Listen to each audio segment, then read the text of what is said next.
size. I know the church is still growing, and I can see, maybe you can, every day I come out here, I can see the new building out up front. I can see the addition. I see those things. That's why it never leaves my eyesight. I can see it. It's just a period of time. The Bible says, though the vision tarry, you say, wait for it. I've learned a long time to have patience. Everything don't happen overnight. Just because you want to build something don't mean it's going to get built in a few months.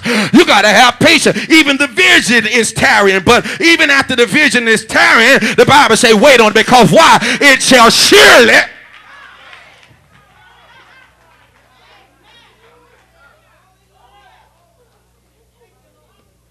It's going to surely come to pass.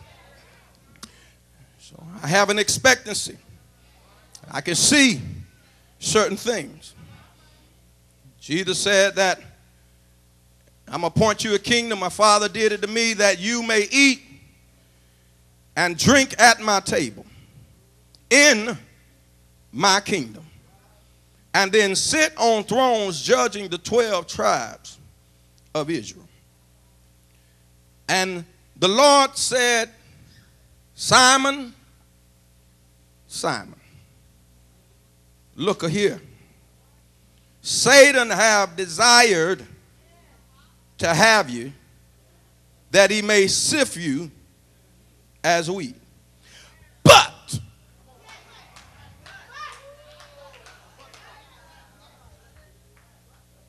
But I prayed for you,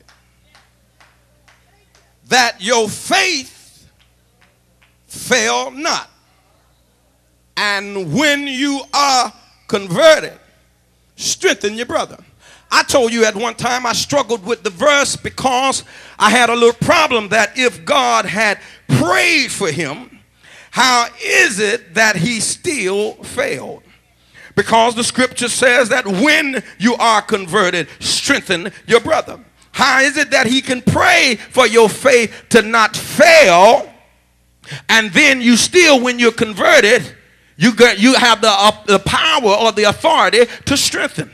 And God began to let me know that it was not really his faith that failed, but it was his person that failed. And that's why you here today. Maybe you might have failed as a person, but faith says, I got a higher power. I still know there's a God. You ain't lost your mind. You ain't turned into no atheist or nothing like that. You might have failed as a person. You might have had some mistakes. You might have gone through some trouble, but your faith says, I still know there is a God that'll work for me. In fact, there's a God that will be strong for me. Sometimes I see church folk don't never like to think they get weak. In fact, church folk like for you to believe that they were born saved. Because sometimes church folk have a problem with people knowing where they come from.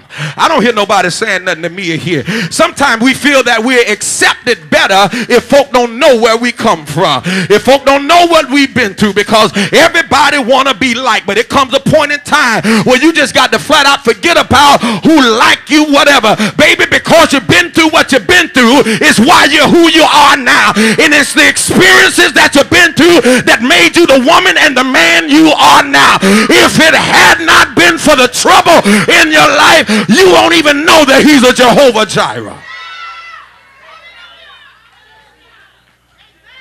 Huh? It's experiences. You see, I'm not concerned about whether people know if I've been to jail or not. Yeah, I've been there. I know some folk, you know, I've been there. But that don't make, see, what happens is we forget about what we have, what the finite mind has a tendency of doing. They look at an individual, and because they know of where they've been, they can't see past the blood.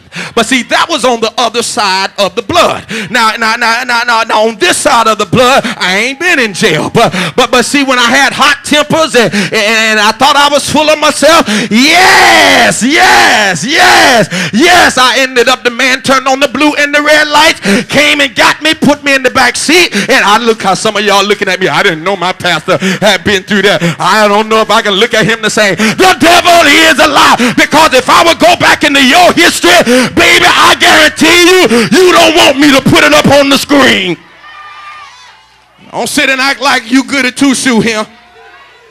You saved now, but don't act like you were good at two-shoe.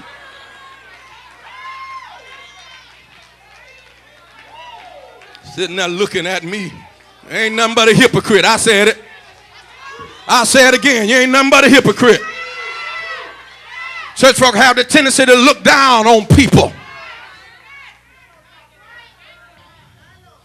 I was coming up in the church and I seen some old mothers, not these mothers, I'm talking about some mothers at another church. I seen some mothers, as soon as somebody got pregnant out of wedlock, they start looking down at them and start looking at them funny. But baby, as I grew up, mother, I learned that, you know what, they too had a child out of it. How in the world, how in the doggone world can you look at somebody else when you wasn't married when you had your first baby? Ain't nobody gonna shout. I don't care if you don't shout right now.